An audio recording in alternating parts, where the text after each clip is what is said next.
Fala galera, bem-vindos ao Taura Podcast, nosso programete quase quinzenal, que vai tratar sobre saúde, bem-estar, esportes e autoestima masculina, de um jeito bem descontraído. Eu sou o Alex e esse espaço aqui é para um papo de verdade, um papo realista sobre o que é ser homem e como se cuidar bem. Comigo aqui, nosso amigo Dr. Vinícius e o galã da mesa, Brunão. Bem-vindos, galera. Eu queria iniciar agradecendo aí aos nossos apoiadores, a Barbearia do Bruno, Vinícius Coutinho, Cirurgia Bariátrica, Mais Verde Gestão Ambiental e Valento Man. Queria então convidar aqui meus amigos. Brunão, como é que aconteceu isso de tu te envolver num podcast sobre bem-estar, autoestima? Qual é que é? Bora lá, para começar agradecendo aí, né? Cada um que tá, nós que estamos começando esse projeto, né? E começar me apresentando, né? Sou barbeiro, né? Já há algum tempo, 8 anos, por aí. E o projeto de um podcast é uma ideia de trazer, né, conhecimento para as pessoas, né? Um pouco de, né, acaba acontecendo um pouco de entretenimento também e tal. Então, recebi um convite, na verdade, né, do doutor, pra gente começar essa longa trajetória aí.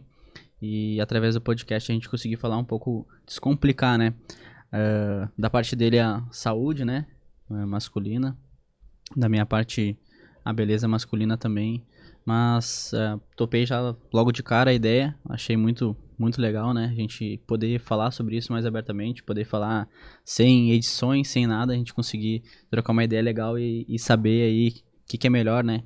Pro homem, a nossa opinião, o que a gente vive realmente, né? Porque é o que a gente vive, né? A gente vive isso, né? Eu como barbeiro vivo essa parte da estética masculina há muito tempo e minha ideia é viver eternamente essa... Muito essa tempo ideia, quanto, cara? Cara, Tá um piá ainda, tá um guri. Comecei novo, né? Mais ou menos em 2016, né? Meio de 2016. Eu comecei no ramo. Nossa, eu já tinha 40 anos. Tá velho, cara. Tempo passa, né? Tá velho, cara. Lá de 2016. E aí já tinha alguns amigos que já eram barbeiros também e tal. E por influência deles e também pela profissão começar a ter um destaque maior naquela época, começou a dar meio que um boom assim na barbearia. Eu resolvi me tornar barbeiro, né? Me dedicar realmente a isso. E desde que eu comecei, eu baixei a cabeça e tentei dar meu máximo até hoje, fazendo o melhor para conseguir crescer cada vez mais, né? Dentro da minha profissão, ajudar cada vez mais as pessoas, tanto clientes como profissionais, colaboradores, né? Para conseguir ter um destaque e conseguir realmente entregar algo que seja bom, né? Ter um reconhecimento nisso. Eu acompanho o teu serviço há pouco tempo, né, Bruno? Acho que dá pra ver o porquê eu não te acompanho há muito tempo. Aqui na câmera deve-se ter uma ideia de porquê eu não acompanho há muito tempo. Mas tenho pessoas aqui do nosso círculo de amizade, que são teus clientes, são até patrocinados por ti. E a galera curte, cara. Eu sei que a galera curte. Eu sei que tem meu filho pequeno, ele adora. Ele vê esse tratamento teu diferenciado, assim, não é nem humanizado, eles se identificam com o teu tratamento, não é só com corte de cabelo. Eu vejo ali quando o teu cliente escolhe o que vai cortar e tu dá dicas e tu dá sugestões, a galera se puxa pra estar contigo ali. E o que é Valento? Cara, então, hoje a Valento é uma das marcas de cosméticos mais conceituadas do nosso estado aí. E a gente tá já entrando pro Brasil adentro aí pra conseguir tá crescendo cada vez mais, sempre buscando o melhor pro homem, né? Uma marca de cosméticos que traz produtos tanto pra pele, quanto pra cabelo, quanto pra... Inclusive eles deixaram um presente pra nós aqui, um pra cada um. Legal. Pro Vinícius, um pra mim também, né? E um pra ti, se tu quiser dar uma olhada no que é aí, né? Algo, não sei se tu vai poder utilizar tanto, né? Shampoo Ice para cabelo, barba e corpo. No mínimo uma piada pronta. Obrigado, Valento. O corpo tem bastante aqui, cara, mas cabelo e barba só no inverno. Tá faltando.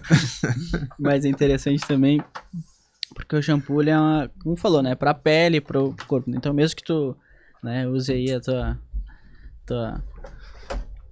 as 3 lâminas. Eu tenho um aí. problema aí, pra quem não sabe, eu me penteio com uma lâmina de barbear de 3 lâminas e lavo minha cabeça com creme de barbear. Então é difícil de poder acompanhar as tendências, né, Bruno? Acho que eu vou aprender bastante. Não, vai dar tudo certo, vai dar tudo certo. Mas eu fico feliz aí pelo reconhecimento da galera, né, com o meu trabalho, e a gente procura sempre tentar humanizar ao máximo, né, pra fazer quem tá com a gente, né, nossos clientes, as pessoas que sentam na cadeira e que dão confiança pra gente poder dar dica e cuidar dessa parte delas, né? A gente conseguir estar entregando melhor. Desde o mais novo até o cara mais velho, né? Até porque a gente sabe que durante muito tempo os pais escolhiam o corte das crianças. Hoje em dia já tá um pouco diferente, né? Então a gente tem que ter essa mente para conseguir fazer com que eles se sintam bem também, tendo a sua opinião. As coisas mudaram, né? E o doutor, o mineiro mais gaúcho que eu conheço aqui, doutor Vinícius. 18 anos já vivendo aqui no Rio Grande do Sul, vim para estudar e acabei ficando até hoje, né? Longa história aí no Rio Grande do Sul, brinco que daqui a pouco já vai empatar aí, metade mineiro, metade gaúcho, tá chegando rápido nessa fase aí, nesse tempo, né? E a ideia do podcast, de participar do podcast, surgiu nas minhas conversas com o Bruno. Eu sou cliente do Bruno há alguns anos já. Eu notei pelo corte alinhado. Então, eu como médico, né, sempre correndo, sempre com pouco tempo aí para cuidar da imagem, mas acaba que é importantíssimo a gente ter alguém para cuidar disso, porque a nossa imagem, ela passa para o paciente uma segurança, uma sensação de cuidado que é fundamental, né? Então, nas nossas conversas, a gente acabou chegando nesse conceito de saúde do homem que ainda, por incrível que pareça, ainda parece um tabu, né? O homem tem aquele bloqueio de falar sobre saúde, sobre autoestima, sobre imagem, e eu trabalho com isso. E uma coisa importante assim que eu notei é que na minha área, principalmente a cirurgia bariátrica, né? Eu sou cirurgião bariátrico, e 90% dos pacientes que eu opero são mulheres. E aí, se a gente vai olhar a estatística de sobrepeso e obesidade no Brasil, né, a gente tem muito mais homens, né, com sobrepeso do que mulheres, né, milhões de pessoas. Então, por que isso, né? Por que será que o homem ainda tem essa dificuldade, né, de se preocupar com a questão da saúde, da autoestima? E aí hoje, com as barbearias voltadas para o homem, né, tá havendo um resgate disso, de um local, um espaço em que o homem não se sinta constrangido de ir buscar melhorar a imagem, a autoestima. E eu acho que tem tudo a ver, né, a questão da saúde também, porque se sentir bem com a sua imagem faz parte do conceito de saúde também, né? E aí nessas conversas a gente teve a ideia de montar o podcast. O mais engraçado é que o nome Taura é um nome bem gaúcho, mas que quem teve a ideia fui eu. Porque eu sempre achei essa gíria uma gíria com uma sonoridade legal, uma sonoridade que traz assim, um pouco de agressividade, de força, né? Então veio a ideia do nome Taura, vocês compraram a ideia comigo, né? E aí estamos aí hoje fazendo o nascimento, né, do Taura Podcast. Espero que tenham muitos episódios pela frente, que a gente possa cumprir o nosso propósito com esse podcast, que é levar informação e entretenimento de qualidade para as pessoas, né? A gente conversava mais cedo que a internet é fantástica por dar a oportunidade das pessoas falarem, mas quando a gente tem a oportunidade de falar, a gente tem que ter responsabilidade com o que a gente fala, né? Então, acho que o principal nesse podcast é sempre buscar esse propósito de levar coisas boas para quem estiver nos assistindo, estiver nos ouvindo, porque hoje a internet ela tem um alcance que não é só aqui onde a gente está, né? Um alcance que é ilimitado, né? Sim. Queria agradecer também aqui nos bastidores nossa social media, a Luana Rodrigues, e ao Mudinho Everton, nosso nerd de estimação, que está aqui fazendo o papel aqui de enfeite no nosso cast.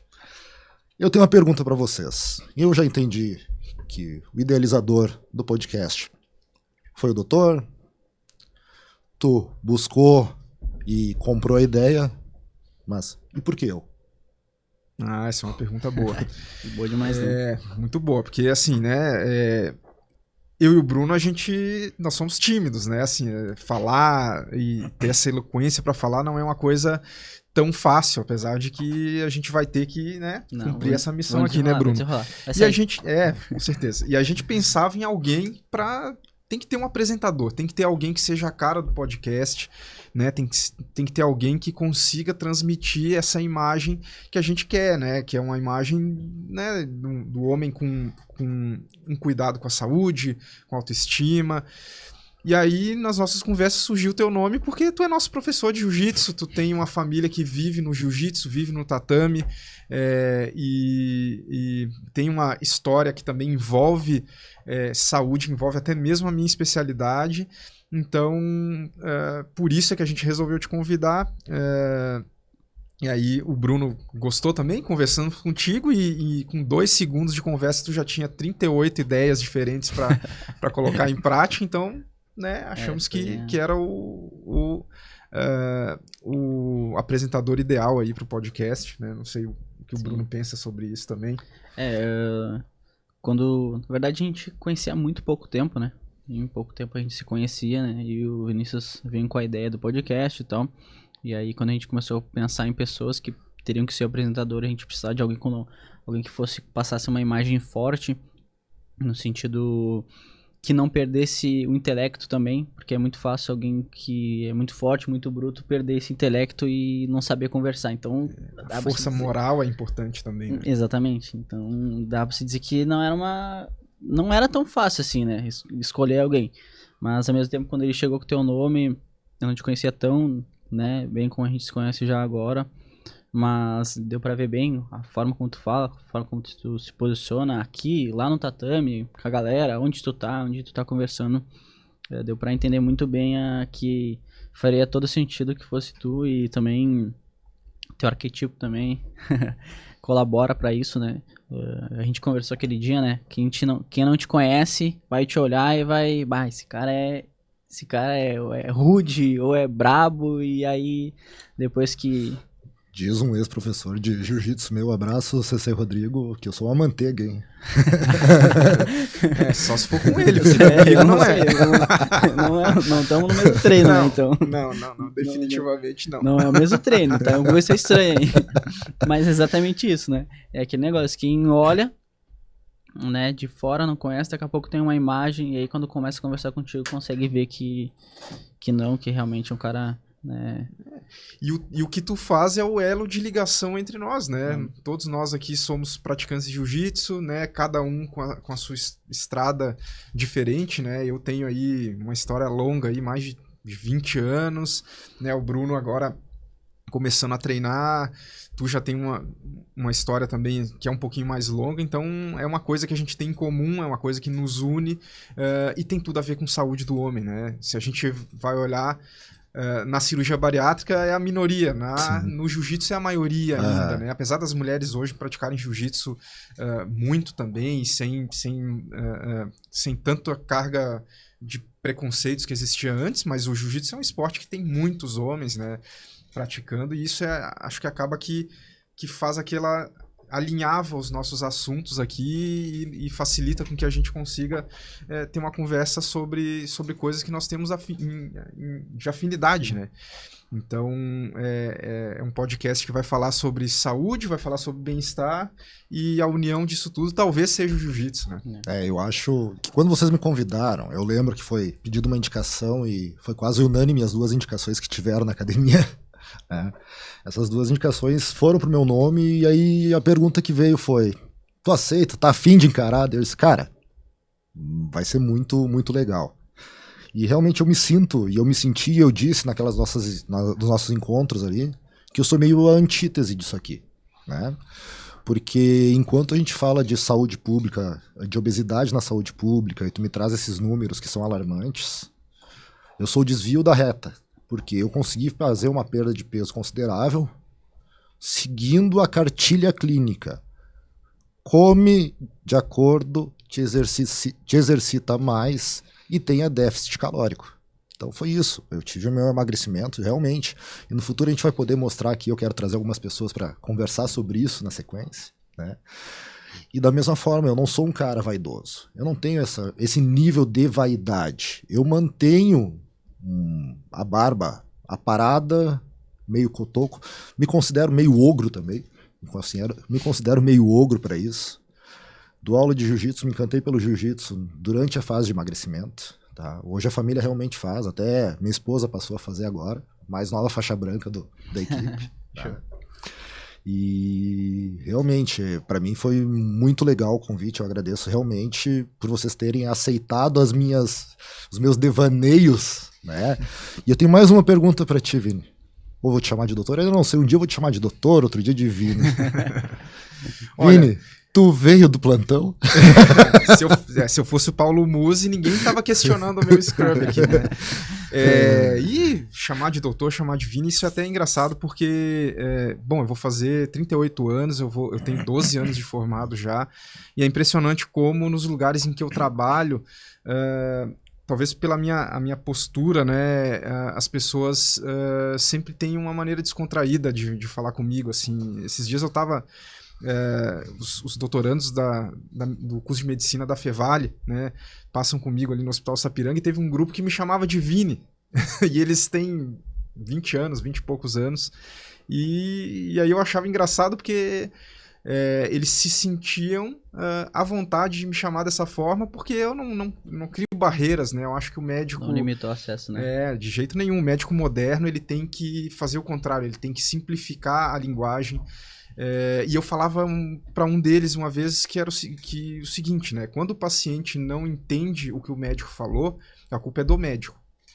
Tu tem que ir lá, tem que repetir o que tu está falando até o paciente entender, porque existe a linguagem específica para falar com cada paciente. E isso parte dessa ideia de tirar as barreiras, de simplificar as coisas, de falar assim, olha, teu médico é um ser humano que nem tu, que tem os mesmos problemas, as mesmas dificuldades, as mesmas dúvidas, né? Então a gente tem que simplificar isso. E realmente, Alex, tu é um ponto fora da curva, né? Se a gente vai olhar as estatísticas sobre tratamento clínico da obesidade, para os homens, tu é 1 a cada 1.600. Né? Então, assim, é muito difícil que alguém consiga tratar uma obesidade grave com tratamento clínico, e tu foi um cara que foi lá e conseguiu. Né? E isso é um questionamento muito frequente no consultório, porque hoje em dia, né, a gente tem que tomar cuidado com o que a gente fala, porque existe uma ideia de que talvez a cirurgia bariátrica esteja sendo banalizada, talvez a cirurgia bariátrica seja para alguém que quer um caminho mais fácil, e não é bem por aí, porque quando a gente vai definir uma política de saúde pública para um problema de saúde, a gente não fala sobre o indivíduo, a gente fala sobre a estatística, né, sobre a maioria das pessoas. E é por isso que hoje em dia a gente indica a cirurgia bariátrica cada vez mais frequentemente, porque infelizmente o tratamento clínico ele tem a sua limitação. Não é que ele não funcione, ele funciona para o indivíduo, não como política de saúde pública.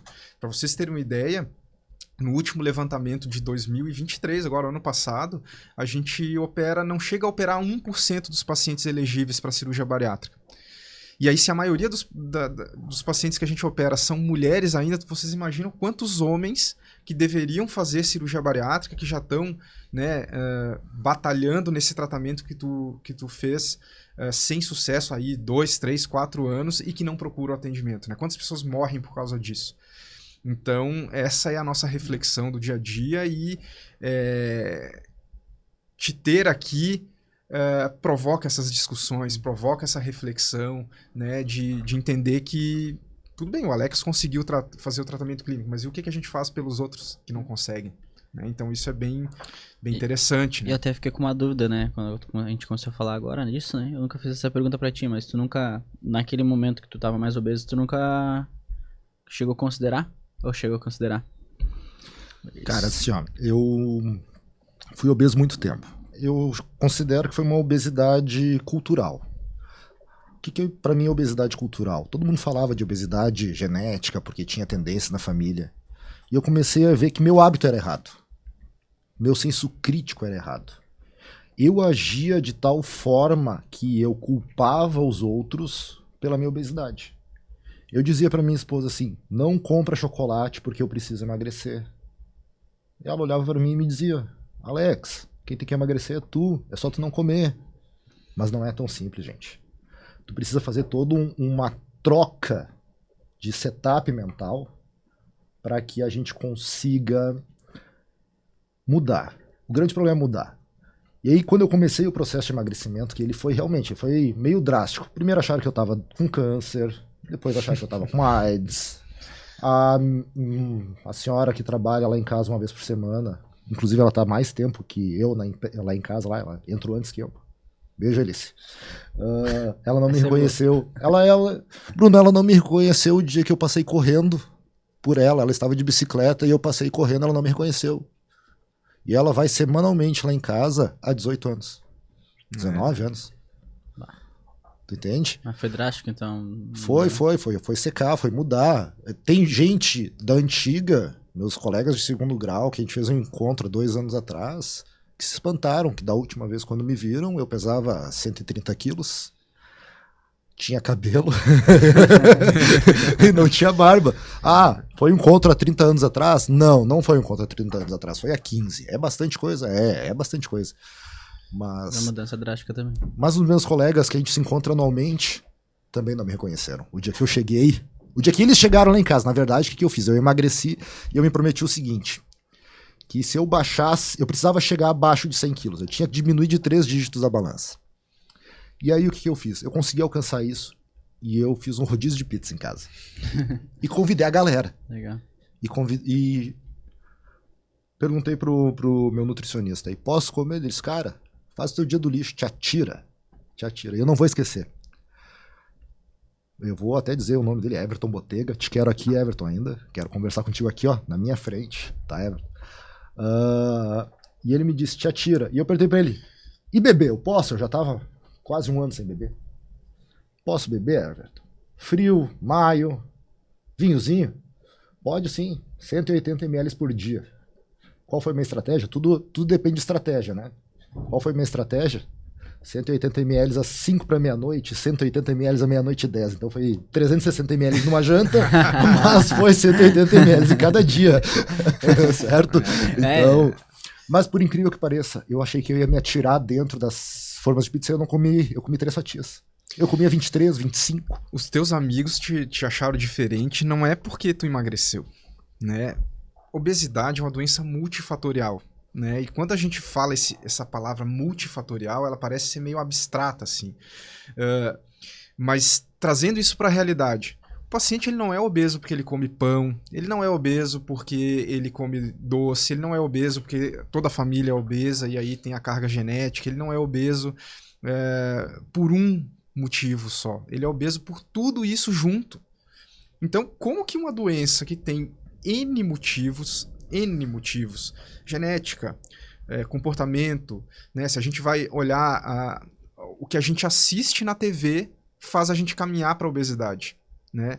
E não é hoje, são décadas e décadas de definição de padrões estéticos, de mídia, que fazem a gente consumir. A gente vive numa sociedade capitalista. E isso não é ruim, né? Não tô querendo dizer aqui do sistema certo ou errado, mas é que a gente caminha para a obesidade. Além disso, nós fomos projetados para andar longas distâncias, procurar o nosso alimento, viver com a restrição de alimento, principalmente de carboidratos extrema, né? E aí, de repente, nos últimos séculos, a gente passa a viver aqui no ar-condicionado, né? Eu quero tomar um café, eu venho aqui e sirvo café, eu quero comer alguma coisa, eu vou ali, abro um pacote, né? E agora a gente não precisa nem ir ao super, a gente, né, digita no celular, a comida chega e a gente não tem nem que pagar, né? Se o cartão de crédito tiver cadastrado, a gente não precisa nem pagar. Então, assim, não tem como, o nosso corpo, ele não é projetado para viver da maneira com que a gente está vivendo. Então, uma doença dessa não se trata fazendo uma coisa. Não é assim, é só fechar a boca. Se fosse só fechar a boca, ninguém ia ser obeso, todo mundo ia conseguir tratar, ninguém ia fazer cirurgia bariátrica. Então os teus amigos te viram muito diferentes porque tu conseguiu uma coisa que é muito pouco frequente, que é realmente mudar todo o teu estilo de vida, mudar a maneira com que tu se comporta, até a tua postura para caminhar muda quando tu tá tratando a obesidade. E tá conseguindo tratar. Porque, além de melhorar a tua saúde, melhora a tua psique, o teu cérebro começa a funcionar de uma maneira mais organizada, menos instintiva, porque o nosso cérebro ele é poupador de energia. Então, assim, é uma questão de sobrevivência a gente poupar energia. Sempre foi, e agora já não é tanto. Então, tu tem que mudar a tua psique, tu tem que mudar o teu comportamento natural, a tua maneira natural e instintiva de pensar. Isso justifica uma conversa que eu tive com um amigo meu, lutador de jiu-jitsu, meu coach de jiu-jitsu, vamos chamar assim, apesar de que eu não gostar do termo coach, mas é ele quem me bota um pouquinho de grosseria na vida, né? O Aspira. E essa semana eu disse pra ele, cara, eu fiz 7 dias de jejum intermitente. E ele olhou pra mim assim, e a gente fica mais alerta, né? E eu não tinha uma explicação. E isso que tu tá me dizendo agora fecha com tudo que a gente tá falando. Do treinar de manhã, eu corria de manhã em jejum. Cara, era outro nível. Agora, se eu for fazer o exercício de manhã e não comer, exatamente, parece que eu passo mal. Ficar em jejum é um estado primitivo, né? Porque a gente vivia assim na natureza. Né? Então, quando tu entra nesse tipo de estratégia, tu resgata habilidades que vêm de milhares de anos, né, no desenvolvimento do ser humano. Então, quando a gente vai tratar a obesidade, a gente precisa driblar tudo que o nosso corpo foi projetado para fazer, que é para buscar o conforto e economizar energia. Porque a gente precisava fazer isso para sobreviver na natureza. Tu precisava achar um lugar seguro e confortável e tu precisava economizar energia porque tu não sabia quando é que quando seria a tua próxima refeição. Né? Então, hoje a gente não precisa mais viver dessa maneira. Então, a gente precisa de consciência, né, de que se a gente vive no automatismo, a gente salva alguns privilegiados geneticamente, a gente caminha para a obesidade. Eu sou uma pessoa que tem que lutar contra a obesidade o tempo inteiro. Né? Eu tenho casos na família e é nítido, né? Quando... Só um parênteses, quanto a lutar contra a obesidade é porque ele não tá indo treinar, tá, gente? É por isso. Faz no mínimo 6 meses que ele não aparece lá pra treinar. Eu sabia que tu ia me denunciar, né? Eu tô precisando lutar mais, inclusive, contra a obesidade. Eu, desde que eu comecei, não consegui encontrar ele lá ainda. Mas bom, vai acontecer. Olha, Bruno. Vai acontecer. Não é uma experiência muito boa me encontrar na faixa branca, tá, Bruno? Tá tranquilo. Mas é até engraçado falando, né, sobre faixa branca, né? E falando sobre jiu-jitsu, né? Esses dias cara, começa a praticar algum esporte ou praticar tem alguma coisa nova na vida, a gente começa a pesquisar muito sobre isso, né? É muito fácil, né? E... Tem um cara que chama de abelhinha do jiu-jitsu. Tu acabou de ser picado por ela. E falam muito disso, né? Falam muito. E uma coisa que eu vejo que a galera fala muito também é que a faixa mais difícil de ser conquistada é a faixa branca, né? Eu demorei 25 anos pra conseguir a faixa branca, né? Então, com certeza.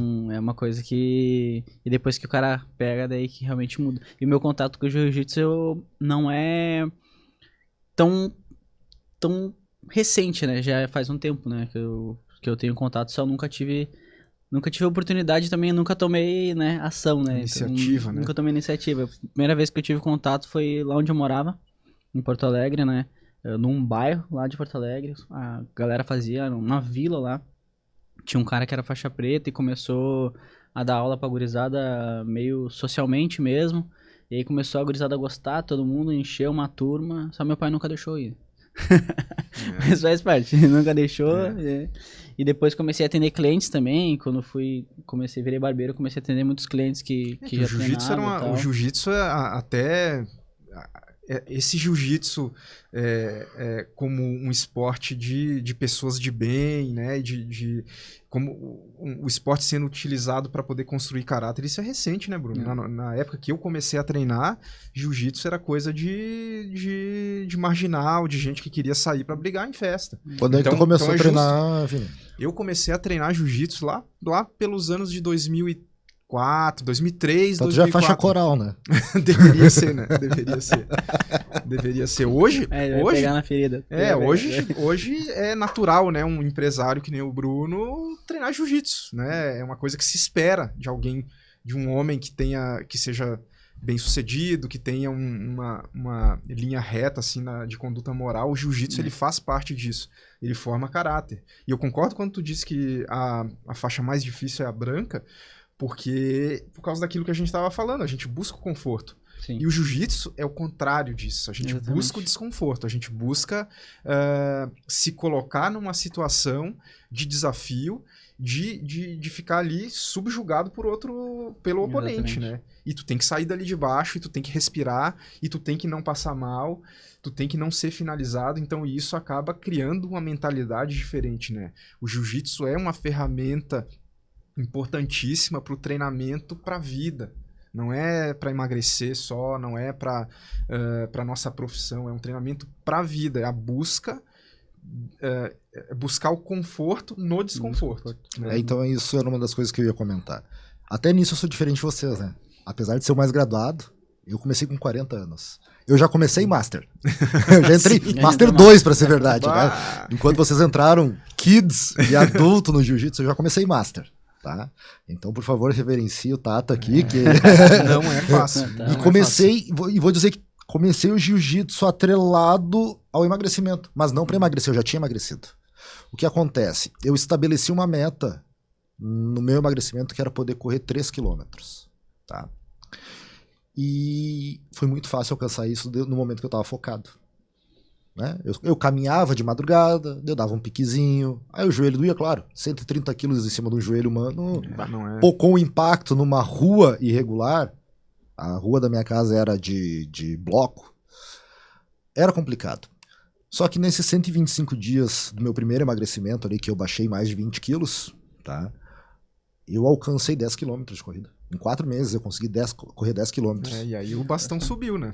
Exatamente, cara. Eu fiquei pensando assim, poxa, a minha meta que eu botei para 12 meses, que era chegar a 5, eu fiz em 4. Pra onde é que eu vou agora? E tava chegando meu aniversário. Aí, galera, 30 de maio, hein? 30 de maio, não esqueça, é o aniversário do Tata, tá? Mandar presente, né? Patrocinador. E aí, naquela semana, eu liguei para um professor de judô, Sensei Correia. Conheceu ele, né? Sim, conheci, claro. Sensei Correia, liguei pra ele. Correia, é o Alex, a gente se conhecia já há 12 anos, né? Cara, tô pensando em fazer luta, queria fazer judô contigo. Professor de judô, muito bom professor de judô. E ele me mandou a seguinte mensagem. Não. Tu vai fazer jiu-jitsu. Rústico. Bem simples. Policial militar, cara. Bruto. Né? Policial rodoviário. Não, tu vai fazer jiu-jitsu. Porque eu disse, eu tô descendo da obesidade, tô com o joelho dolorido e tal e coisa. Ele, não, tu vai fazer jiu-jitsu. Menor impacto. Muita queda, né? O judô. E aí eu fui naquela aula. Né? Faixa preta é diferente, cara. Faixa preta é diferenciado. Ainda mais quem conhece a sua área conhece com quem tá lidando, né? Ninguém tem uma faixa preta na cintura de graça. Só que ele não sabia que eu já tinha perdido 20 e poucos quilos, sabe? Então ele tava lembrando de mim gordacho. Tá? E aí eu chego no dojo dele numa quinta-feira de noite. Deixa eu ver, meu aniversário foi na quarta. Na quinta-feira eu chego pra primeira aula. Primeira aula, dia 1º de junho. 2 dias depois do meu aniversário, eu me dei de presente. Isso aí. Ele me olha, me apresenta o professor, daí ele volta. É tu? Aí caiu a ficha, porque eu já tava de barba, uma barba farta, assim, né? Que quando a gente se encontrava em alguns eventos ali, eu não usava barba, eu era realmente obeso, tinha cabelo. Mas naquela época eu ainda tinha cabelo, só que barba, e tinha emagrecido. E ali eu fiz a primeira aula experimental numa noite, era aqueles treinos corujão, começava 9h30 da noite até às 11, no inverno, frio. Isso foi a primeira aula. Dedinho roxo. Segunda aula, sábado, 5 da tarde. Terceira aula, acho que foi numa terça-feira, já levei meus filhos pra assistir. Já era faixa branca, né? O legítimo faixa branca. Já arrasta a família e acha que todo mundo tem que fazer jiu-jitsu. Tá rindo do quê, Mudinho? Tu vai fazer também? Te liga? Vai fazer também. Vou te arrastar pra lá. Não dou mais 2 episódios. Não. 2 episódios. E eu quero filmar, tá? Vai treinar comigo. E aí, meus guris, em um mês, um já tava fazendo, com 9 anos de idade. A academia mudou de lugar e tal. E o outro, mais um mês, 2 meses pra frente, em agosto, já tava fazendo com 4 anos de idade. Então, assim, sabe, tu vai... E aí tem uma frase que se usa muito, que a palavra ensina, mas o exemplo arrasta. E eu notei que realmente, eles me vendo fazendo isso, o mais velho dos meus filhos me vendo fazer isso, ele curtiu. E ele detestava judô, cara. Ele fez judô e largou porque ele detestava. E ele passou a fazer Gil com prazer. Hoje ele faz treino de competição sem competir, só pelo prazer de treinar mais. E aí a gente pensa, né? Qual é a probabilidade dos teus filhos chegarem no mesmo ponto que tu chegou? É menor, né? Porque eles já têm uma rotina, eles já têm uma mentalidade de cuidado com a saúde. Então, olha só, treino, né? Um deles faz jiu-jitsu e faz musculação. Musculação, treino funcional que é mais completo para essa área do Gil, por causa da mobilidade, bem específico. E o outro é competidor de jiu-jitsu, faz 6 treinos de Gil por semana, 2 horas de musculação, faz judô, faz futebol. Ele é atleta, ele é atlético. E aquele cabelo estiloso é lá no Bruno, né? É lá do Bruno, cabelinho. Não, e isso é outra coisa, cara, que isso aí mudou por causa do Gil. Ele sempre foi muito acanhado. Uhum. Muito, muito acanhado. A gente tinha problemas de socialização dele. Sim. E olha como é interessante essa questão da estética. Ele, loiro, dizia que o cabelo dele não era loiro, que era a luz que deixava amarelo. Tu acredita, Bruno, que ele não se identificava porque pai castanho, mãe castanha, avó, as 2 avós de cabelos pretos, e os 2 avós grisalhos, e o irmão castanho e a tia que tá mais próximo com ele, castanho. E ele loiro. Ele não conseguia entender. E ele não conhecia muito bem a outra tia dele, que é loira. A irmã da minha esposa é loira, tá? E aí, numa situação lá, nos sugeriram o seguinte: tu tá fazendo a reforma em casa, bota uns quadros dos teus pais quando jovens e dos teus sogros quando jovens. Fotos coloridas. Pra ele ver que ele não é o único loiro da casa. Vem de algum lugar, né? Então isso começou essa questão de pertencimento. Ele tinha um problema de pertencimento. Então quando ele se sentiu pertencendo à situação e começou a criar a autoconfiança do jiu-jitsu, que ele não tirava foto. Meu filho não aparecia em fotos. E hoje tu vai ver, é peito estufado olhando pra câmera e rindo, sorrindo. Vontade de estar exposto, ser visto no pódio do campeonato. Ontem ainda disse pra ele, bota de volta ali o conferido do WhatsApp, porque tu não é tão famoso assim que tu não possa me responder e eu saber quando tu leu a tua mensagem. Ah, que sacana. E aí ele disse pra mim assim, eu já sou famoso. outra confiança, cruzou com um campeão estadual, top rank ano passado, da categoria que eles lutam ali, adulto não, Master 1, pesado, ou seja, um homem de mais de 30 anos, com mais de 80 quilos, tá? Se conhecem, meu amigo, disse, e aí Rafinha, quando é que tu vai treinar comigo? Disse pro meu filho, né? E aí ainda disse, cresce logo pra eu te dar um pau. E o Rafa olhou bem pra cara dele e disse, não, eu que vou te dar um pau. E virou as costas, foi embora. Sabe? Autoconfiança. Então, a autoconfiança que o tatame nos traz é uma coisa louca. A gente tem exemplos de colegas lá que estão mudando, que eu vejo. Eu muitas vezes não consigo treinar, mas eu acompanho treinos de fora. Quando eu tô dando aula para as crianças, ou quando eu tô assistindo uma aula dos adolescentes, que eu coordeno agora todos os treinos infantis e infantos juvenis da academia, né? Eu vejo o adulto transformado. Eu vejo a criança se transformando. Porque dar aula para quem quer ter jiu-jitsu é fácil, cara. É muito fácil. Dar aula para quem tá lá obrigado, pro obeso, para aquela criança que tem um déficit de atenção. Esse é o desafio. É transformar eles em pessoas, não só pessoas de bem. Elas têm autoestima para conquistar a vida. E todos, eles têm que entender o seguinte. A vida não é fácil. Assim como o jiu-jitsu, a vida não é fácil. Então a gente bate numas antíteses da nossa bolha, e eu vou dizer nossa bolha porque o Vinícius, e eu acho que tu também já tem uma família formada, e daqui a pouco estão colocando crianças na escola, carregando para o mundo, e nós temos uma bolha dos relacionamentos. A escola essa semana me manda uma lista de atividades para o ensino médio, são atividades obrigatórias, extracurriculares para somar horas, né? E a orientação da escola é a seguinte... faz só uma porque é mais fácil para não ficar tão difícil. Porra, eu quero que meu filho encha as tardes dele, que ele se ocupe, que ele evolua. Então, tá faltando também hoje desafio. E eu vejo que a arte marcial independente, jiu-jitsu, judô, taekwondo, O Muay Thai, ele traz esse desafio. O desafio de olhar no olho e de saber. E outra coisa que o Jiu-Jitsu me trouxe muito foi saber que nenhum problema é eterno. Aquela pressão que tu tá tomando, que seja uma luta de rola de 10 minutos, são só 10 minutos. Vai acabar. Se for 20, vai acabar em 20. Vai Uma hora acabar em acaba, 20. né? Exatamente. E aí tu vai tem que acabar. levantar, sacudir a poeira e voltar a viver. Exatamente. E voltar a viver. É. Então, E essa coisa da autoestima do adolescente, da criança, é importante a gente pontuar, porque é uma fase difícil, né? Fase de adolescente é muito difícil. A gente tem... é um choque, né? De duas fases completamente diferentes. Tu tá no meio, tu não é mais criança, mas tu não é adulto ainda. Também. E a gente vê muito isso ali nos 12, 13 anos, quando tu pergunta pro teu filho, 13 anos ali, o que tu quer de dia da criança? Ah, pai, eu queria um não sei o quê. E aí quando tu diz assim, ô meu, o que tu tá fazendo aí? Ah, eu não sou mais criança, pai, eu quero sair, porque eu já sou um adolescente, eu sou adulto. Então tu entra, eles mesmos não entendem aonde eles estão no mundo. Então essa é a fase da adolescência real, né? E aí vem a questão da imagem também, que o Bruno presencia isso no dia a dia dos adolescentes, né? Buscando Identidade, uma né, Bruno? identidade, né, Bruno? É porque, na verdade, assim, a gente passou durante muito tempo tendo esse problema do homem assumir que ele tem que cuidar da imagem dele, né? O homem, uns 10 anos atrás, dá pra dizer até menos que isso, 5 anos atrás, o cara que fazia a sobrancelha era, né, era considerado, né, talvez menos homem, né? E algo que, né, uma piada isso, né? O cara que se cuida ser menos homem, isso não existe, né? Então, isso acabou passando com o tempo para os jovens também, né? Então, hoje a gente vê uma dificuldade muito grande dessa falta de comunicação, né?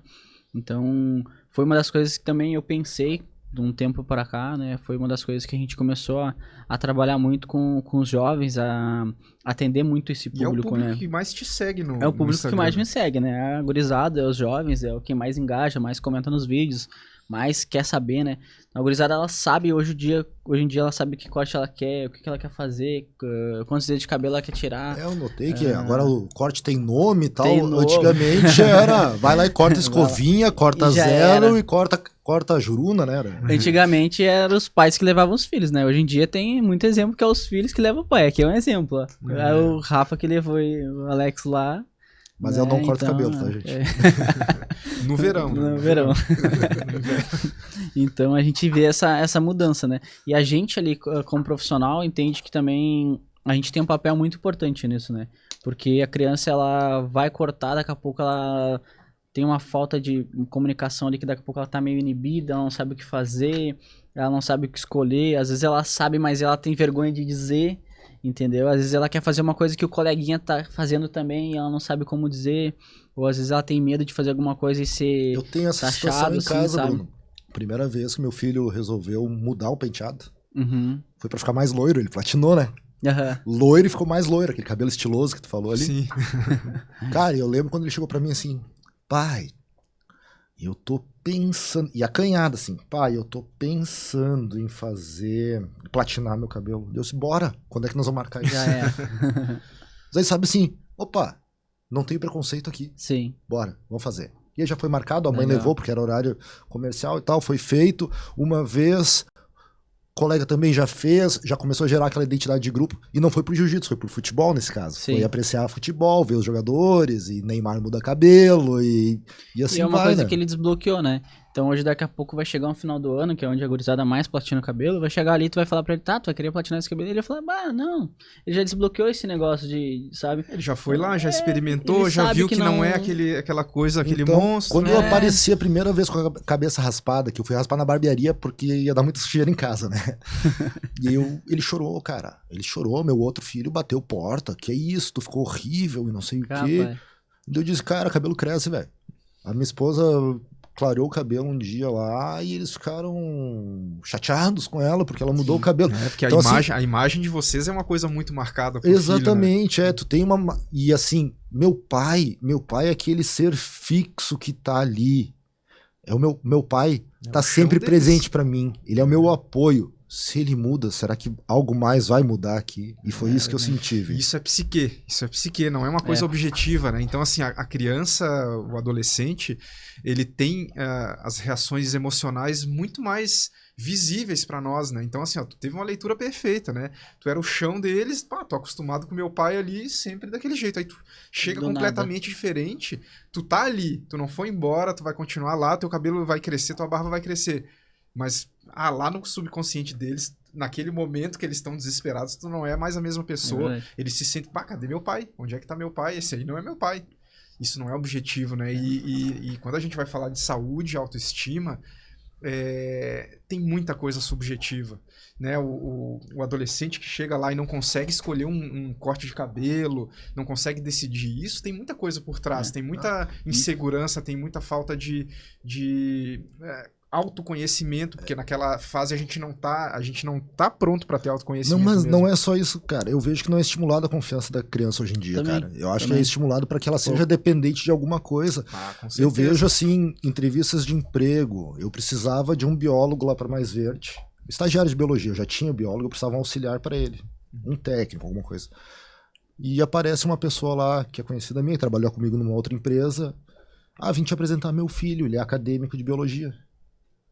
Ele me apresentou a pessoa e eu fiz uma pergunta pro rapaz, 19, 20, 21 anos. Quem respondeu foi o pai. Fiz a segunda pergunta pro rapaz. Quem respondeu foi o pai. Fiz a terceira e eu disse agora, fulano, deixa ele responder, por favor. Eu quero ver se ele tem voz, se ele sabe falar. O pai dele não vai estar lá fazendo estágio para ele, né? Exatamente. Mas aí o que eu vi? O que tu faz da vida? Eu faço tal coisa que meu pai criou para eu fazer. Como é que tu viria? Meu pai me traria, sabe? Então, não tenho nada quanto a isso. Eu crio meu filho numa bolha semelhante tentando quebrar isso, tá? Mas eu já crio hoje ele determinado a ser alguém, ele não ser o filho do Alex. Eu não quero que ele seja o filho do Alex. E a gente nota muito isso dentro da barbearia, porque algumas vezes alguns jovens, eles conseguem ser mais eles quando os pais não estão. Entendeu? Então, e não é questão de ele esconde algo do pai. Mas quando tu era adolescente semana passada ali, tu era o mesmo na frente e nas costas do teu pai? Cara, eu acho que nessa questão de estética, que é o que eu tô citando aqui, eu acho que é uma coisa um pouco diferente, porque na minha época, por exemplo, a gente chegava meu pai me levava no barbeiro e tal, a gente esperava lá, onde eu cortava não tinha horário agendado, né? E era diferente, era uma época diferente. Praticamente todo mundo fazia mais ou menos o mesmo corte. Eu só cortava uns 3 dedinhos de cabelo em cima, a tesourinha em cima e uma máquina do lado. Então, a entrada na máquina do lado foi uma revolução, cara. E isso era diferente porque o que a gente tá falando aqui, eu acho que eu não sei porquê, mas a nossa geração era uma geração que tinha mais a referência dos pais bem mais forte, eu acho. A gente não tinha tanta rede social, a gente não tinha tantos exemplos assim. Tu assistiu o que passava na televisão. Então, assim, poxa. Hoje tu escolhe o teu conteúdo, né? Exatamente. Antes então, tinha que levantar.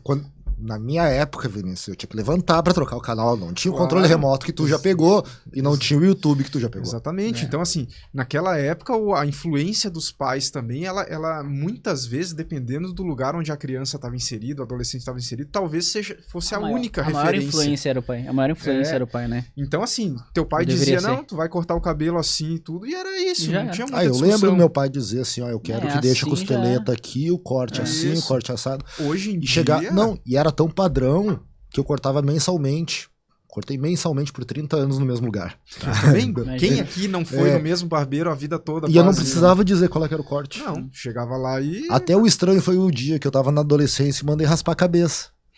E cheguei em casa de cabeça raspada. Então, assim, não precisava, mas cheguei meio milico, assim, sabe? E aí meu pai me olhou, e o próprio senhor que cortava o cabelo lá, também me olhou assim, tu vai fazer isso mesmo? Eu assim, vou, agora? Vamos fazer. Hoje em dia, com essa quantidade de referências diferentes que eles têm, né, artistas, youtubers, pessoas que estão na rede social, eles têm muita influência, né, muita referência. Mas, ao mesmo tempo, né, a facilidade dos tempos modernos, né, tá criando pessoas que são realmente dependentes, né? Tu não consegue falar, alguém tem que falar por ti, tu não pode ser contrariado, né? Então, assim, hoje em dia é dificílimo as pessoas passarem... É proibido se frustrar. A frustração é uma coisa abominável. E de quem é a culpa disso? Olha, é difícil achar um culpado, né? É um movimento todo que acontece de evolução das coisas, mas que produz esses efeitos psicológicos que a gente tem que ter eles em mente, porque senão a gente entra numa maneira de funcionar que daqui a pouco tu tá ensinando pro teu filho que ele não pode ter frustrações, né? Que a vida ela tem que ser um eterno hedonismo, né?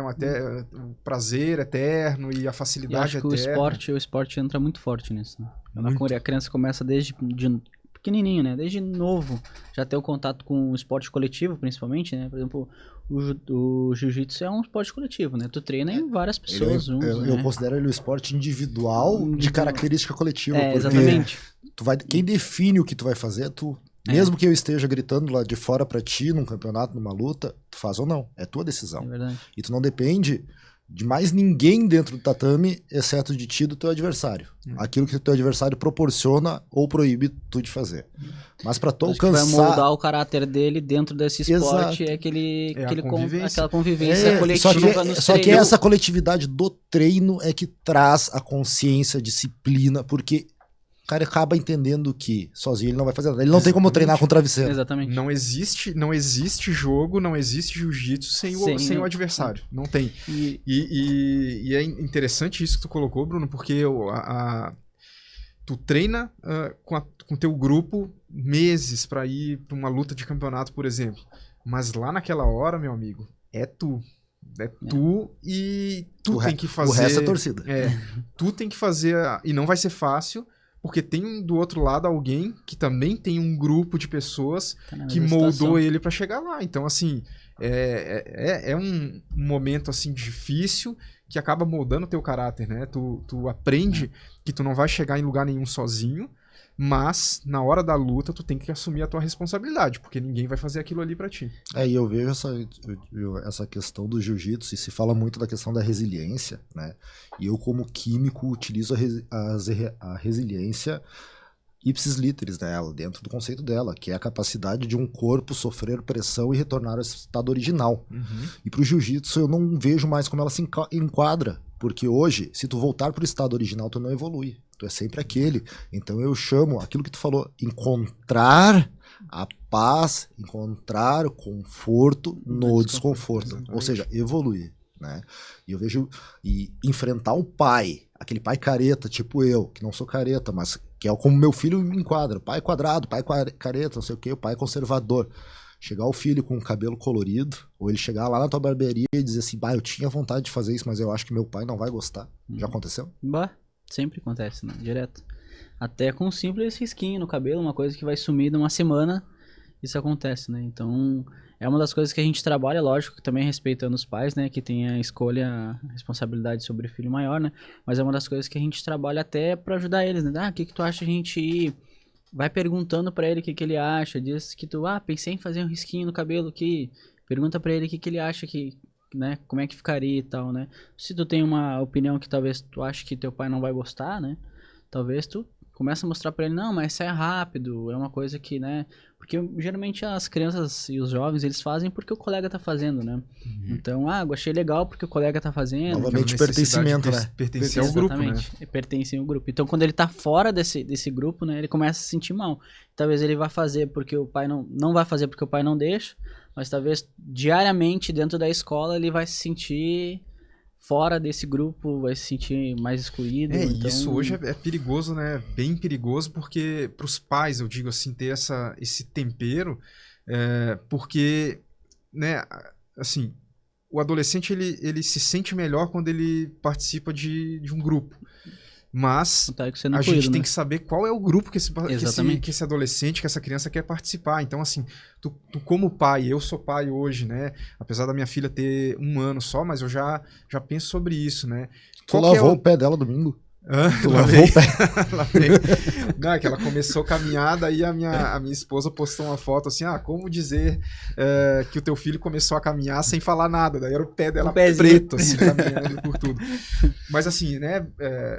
Bruno, até que ponto a gente consegue colocar um limite nas vontades dos nossos filhos para que, primeiro, eles não se sintam excluídos do meio em que eles vivem, mas que também eles não achem e não criem uma mentalidade de que participar de grupo seja uma coisa boa até Mas se provar o contrário. eu acho que o limite, isso é uma questão minha por ter essa diferença de, eu chamo de ter um filho único adolescente e ter um filho espelho que não tem nada a ver com o outro e vai se tornar adolescente. Cara, o certo não é tu limitar o grupo, é tu educar ele para que se ele pertencer ao grupo, ele seja ele. Que ele tenha as convicções do que é certo e errado. Mais do que tu dizer, porque daí nós começamos a entrar dentro dessa questão do não frustrar, do controlar o filho. Aí o filho vai ser aquilo que eu quero ou ele vai ser ele? É dar ferramentas para que ele escolha os grupos certos. Exatamente, né? E é isso que eu gosto muito do Gil, cara. A sensação de pertencimento. A criança que é mais levada, que vem pro Gil, e no Gil existe a questão da meritocracia e tudo, ela vai entender isso e ela vai querer participar. Ela vai ver a criança sendo graduada, o coleguinha, e ela vai entender o que eu fiz de errado. Exatamente. Então ela vai querer ter esse pertencimento. E quando ela começa a entender que aquele pertencimento, pertencer àquele grupo é legal, é evolutivo, é positivo, ela acaba abandonando algumas coisas que talvez fossem levar para um descaminho. Com certeza. Tá? Mas não estou dizendo que é uma verdade absoluta. Dentro de todas as áreas a gente tem situações sui generis que vão trazer desafios pra gente. E o nosso principal desafio agora é que nosso horário está terminando. E a gente tem muito papo pra fazer, né, meu? Dá vontade de falar por tem 4 conversa horas. Pra caramba, né? e se deixar, tem muito assunto. Então, dentro disso, gente, eu queria primeiro, novamente, agradecer a vocês por ter me convidado. Cara, eu curti demais esse nosso primeiro episódio aqui. Nossa troca de experiência. Agradecer aos nossos apoiadores aqui, então, tá? A barbearia do Bruno, a Dr. Vinícius Coutinho, cirurgia bariátrica, né? Mais Verde, gestão ambiental e Valento Men, tá? E agradecer também a nossa equipe de apoio aqui, tá? Luana, muito Photoshop em mim, tira o brilho da careca, tá? Por favor. E ao Everton Mudinho, que só ri. Everton, tu tem voz, cara, eu não ouvi tua voz. Ele só balança a cabeça. Ele só balança a cabeça. Tem voz. Segundo, eu fiquei sabendo, perguntaram pra ele, qual é que é a tua religião, cara? É a religião que não permite falar? Tu é daqueles monges que tem que se abster até da fala? Mudismo, não é? Tu tinha falado eu falei que é o mudismo. Ele vai do templo mudista.